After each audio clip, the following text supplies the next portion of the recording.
Matagumpay na nabuwag ng mga otoridad ang isang drug den at naaresto ang 4 na individual, kabilang ang isang babae na umano'y tagapangalaga sa ikinasang buy-bust operation sa Barangay Kaminawit, San Jose Occidental, Mindoro noong ika-29 ng Agosto taong kasalukuyan. Ang operasyon na isinagawa ng Provincial Drug Enforcement Agency Mimaropa ng Occidental Mindoro Provincial Office katuwang ang Provincial Drug Enforcement Agency Mimaropa ng Regional Special Enforcement Team, Provincial Drug Enforcement Unit ng Occidental Mindoro Police Provincial Office at Municipal Drug Enforcement Unit ng San Jose Municipal Police Station.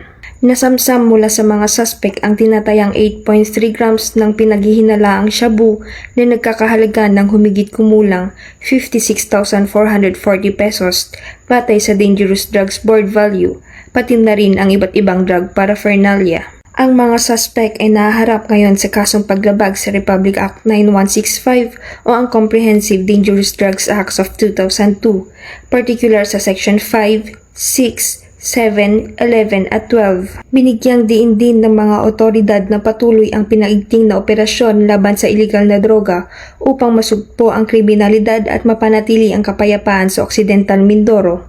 Sa ilalim ng 7-point agenda ni Acting Chief PNP, Police Lieutenant General Jose Melencio C. Nartates Jr.